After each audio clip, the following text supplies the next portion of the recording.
Goods stationery के example में जो हमने आइटम्स खरीदे आगे सेल के लिए वो हमारी गुड्स हैं, और मैन्युफैक्चरिंग के एग्जाम्पल में जो हमने बिस्किट्स बनाया वो भी गुड्स हैं। स्टॉक या इन्वेंट्री, जो गुड्स हमने अपने पास स्टोर करके रखी हुई हैं फर्दर सेल के लिए, पहले हमने उन्हें परचेज किया, अपने पास स्टोर किया और उसके बाद सेल किया, उसको हम स्टॉक या इन्वेंट्री बोलते हैं। जैसे स्टेशनरी एग्जांपल में कोई कस्टमर आएगा, मुझे एक पेन दे दो, उसी टाइम हम जाएंगे होलसेलर के पास और एक पेन लेके आएंगे, तो हम 100 पेन्स खरीद के रखते हैं अपने पास, तो ये हमारा 100 पेन्स का स्टॉक है जो हमने एक दिन को ले लिया। ये हमारी एक सेल हो जाती है 2 पेन की, तो हमारा जो स्टॉक बच गया वो 98। अगले दिन हमारा एक पेन बिकता है तो स्टॉक रह गया 97।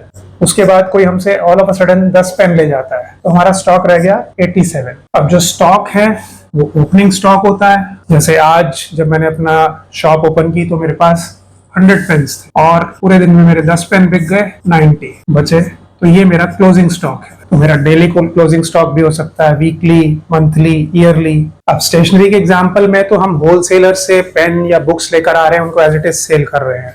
मगर जो हमारा बिस्किट का एग्जांपल था उसमें हम डिफरेंट रॉ मटेरियल्स लेके आ रहे हैं और उससे बिस्किट्स बनाकर उसको हम आगे सेल कर रहे हैं। तो उस केस में हमारा स्टॉक 3 पार्ट्स में डिवाइड हो जाएगा।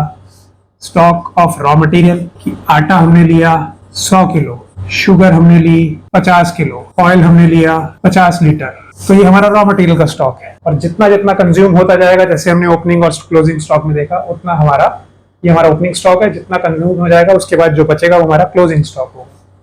और इसी तरह से स्टॉक ऑफ फिनिश्ड गुड्स, जितने बिस्किट्स के पैकेट हमारे बने, तो हमने एक क्रीम बिस्किट बनाए, उसके 100 पैकेट्स बने, ग्लूकोज बिस्किट बनाए, उसके 200 पैकेट्स बने, तो ये हमारा उसका स्टॉक है। और एक आता है work in progress. Work in progress क्या है कि हमने मैन्युफैक्चरिंग करनी शुरू की है और अब आज टाइम हो गया है और हमारी फैक्ट्री बंद हो रही है, तो हो सकता है कि हमने आटे, शुगर और ऑयल को मिक्स करके रखा हुआ है, उसको भी बेक नहीं किया है, तो क्योंकि ये काम नेक्स्ट डे होगा तो इसको भी हम एक बारी के लिए मान लीजिए फ्रीजर में रख देते हैं, तो ये वर्किंग प्रोग्रेस है। तो उसको हम कह सकते हैं कि इन तीनों का जो मिक्सचर हमने बनाया वो 50 kg है। वो पूरा मिक्सचर इन तीनों का जो है वो 50 kg है, उसको हम वर्क इन प्रोग्रेस बोलेंगे। ट्रेड रिसीवेबल्स, जो भी हमने अपना माल बेचा है उसके अगेंस्ट जो हमें मिलना है पैसा किस फॉर्म में, उसको हम ट्रेड रिसीवेबल बोलते हैं। एक तो हमने कुछ माल बेचा और इंस्टेंटली हमें कैश मिल गया, बट जनरली ऐसा होता नहीं है। हर चीज, हमारी हर सेल कैश पर नहीं होती है। तो एक टर्म आती है डेटर, जिसमें हमें पैसे देने हैं। तो जैसे हमने किसी को माल बेचा और उसने बोला कि मैं 1 महीने के बाद आपको पैसे दूंगा, ये हमारी टर्म्स एंड कंडीशंस है, तो उसको हम डेटर बोलेंगे। और एक आता है बिल्स रिसीवेबल। इस केस में डेटर हमें एक नोट दे देता है कि मैं आपको 1 महीने बाद इतने पैसे अब जो आपके ड्यू हैं वो आपको पे करूंगा। तो एक तरह से ये डॉक्यूमेंट होता है, इसको बिल्स रिसीवेबल बोलते हैं। तो जिस तरह से ट्रेड रिसीवेबल्स हैं उसी तरह से ट्रेड पेबल्स भी हैं। जिस तरह से हमने उधार में माल बेचा उसी तरह से उधार में माल खरीदते भी हैं। तो जिस पार्टी से हम उधार में माल खरीदते हैं उसको हम क्रेडिटर कहते हैं कि हम आपसे ये माल ले रहे हैं मगर हम पेमेंट आपको करेंगे 2 महीने बाद।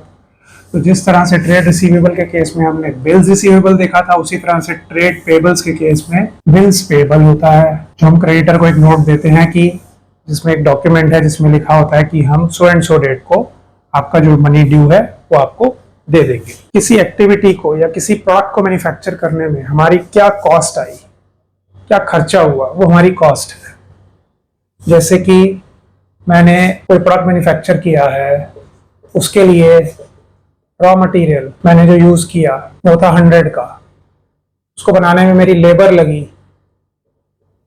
वो थी 50 की, उसके बाद मेरे कुछ उसमें अदर एक्सपेंसेस हुए 20 के, तो 170 मेरी उस प्रोडक्ट को बनाने की कॉस्ट है। वाउचर, जब भी हम कोई ट्रांजैक्शन को रिकॉर्ड करते हैं अपनी बुक्स में तो उसके लिए हमारे पास कोई एविडेंस होना जरूरी है। जैसे मैंने अपने दुकान में काम करने वाले लड़के को बोला कि जाओ होलसेलर से 100 पेन लेकर आओ, और उसने आकर बोला ये 100 पेन 5 रुपए के हिसाब से मिले हैं, ये 500 रुपए हो गए। तो मैं पहला उससे मेरा सवाल होगा कि बिल दिखाओ क्या है। तो सोर्स डॉक्यूमेंट या सोर्स वाउचर, मैं उसको बोलूंगा एक मेरे को बिल दो, तो हम कैश में, वो अगर कैश में पेमेंट हुई है उसमें होगा 100 पेन 5 रुपए के हिसाब से 500। अकाउंटिंग वाउचर होगा जिसमें मैं रिकॉर्ड करूंगा कि इस अकाउंट में, अकाउंट हमने देखा था जैसे बैंक में हमारा अकाउंट होता है, इस तरह से किस अकाउंट में मैं उसको डालूंगा, उसमें सारा डिस्क्रिप्शन आएगा और इस सोर्स वाउचर को मैं उसके साथ अटैच करूंगा एज अ रेफरेंस। अगली टर्म है हमारी डिस्काउंट। डिस्काउंट 3 तरह के हैं। पहला है ट्रेड डिस्काउंट। ट्रेड डिस्काउंट क्या है कि अगर मैं कोई आइटम बल्क में खरीदता हूं तो उसके लिए मेरे को जो सप्लायर है एक मेरे को स्पेशल डिस्काउंट देता है। मान लीजिए मेरा एक पेन जो मैं होलसेलर से खरीदता हूँ वो 5 रुपए का है, तो नॉर्मली अगर मैं उससे 100 पेन लेता हूँ तो वो मेरे को 5 रुपए के हिसाब से 500 रुपए में देता है। अब मैंने उसको बोला कि मैं आपसे 1000 पेन लूंगा, तो वो कहता है कि मैं आपको ठीक है स्पेशल प्राइस दूंगा, 5 रुपए की जगह 4 रुपए, तो 4000 का ये पेन आएंगे। इस तरह से ये मेरे को जो बल्क बाइंग पर जो डिस्काउंट मिलता है वो ट्रेड डिस्काउंट है। ये ध्यान रखें कि ट्रेड डिस्काउंट को हम अपनी बुक्स ऑफ अकाउंट्स में शो नहीं करते हैं। ट्रेड डिस्काउंट को अपनी बुक्स ऑफ अकाउंट्स में शो नहीं करते हैं का मतलब कि हम जो नेट अमाउंट हमने पे किया है सिर्फ उसी को अपनी बुक्स ऑफ अकाउंट्स में शो करते हैं। और सेकंड आता है कैश डिस्काउंट। कैश डिस्काउंट अगर हमने मान लीजिए किसी को माल बेचा और उसने बोला कि मैं 1 महीने बाद पेमेंट करूंगा, या हमने माल खरीदा और हमने उसको बोला कि हम आपको 1 महीने बाद पेमेंट करेंगे, और वो पेमेंट है मान लीजिए 5 लाख रुपए जो हमने देनी है, तो हमें जो सप्लायर है वो कहता है कि अगर आप मेरे को 1 महीने से पहले 15 दिन में पेमेंट कर दोगे तो मैं आपको 1% का स्पेशल डिस्काउंट दूंगा। 1% यानी कि 5000 रुपए, तो आप सिर्फ 495 मेरे को पे कर देंगे अगर आप 1 महीने की जगह 15 दिन में पेमेंट करेंगे। तो ये कैश डिस्काउंट है। कैश डिस्काउंट को हम अलग से अपनी बुक्स ऑफ अकाउंट्स में शो करते हैं। डिस्काउंट की थर्ड कैटेगरी है रिबेट। रिबेट ना तो ट्रेड डिस्काउंट है जो हमें वॉल्यूम पे मिलता है, ना ही ये कैश डिस्काउंट है जो हमें अर्ली पेमेंट पे मिलता है। ये वो डिस्काउंट है जो इन दोनों से अलग है। मान लीजिए कि आपने वही 100 पेन लिए 5 रुपए के हिसाब से, 500 आपने पे किए, मगर जब आपने उन पेन्स को बेचना शुरू किया तो आपने देखा कि उनमें कुछ लिखने में दिक्कत आती थी, उनकी इंक थोड़ी सी सूखी हुई थी, थोड़ा सा एफर्ट करना पड़ता था। तो आपने कंप्लेंट की, तो सप्लायर ने कहा ओके कोई बात नहीं, मैं आपको 50 पैसा पर पेन पर एक रिबेट दे रहा हूँ। तो यानी कि ये आ गई आपकी 50 रुपीज, तो ये आपकी एक रिबेट है। अगली टर्म है बैड डेट्स।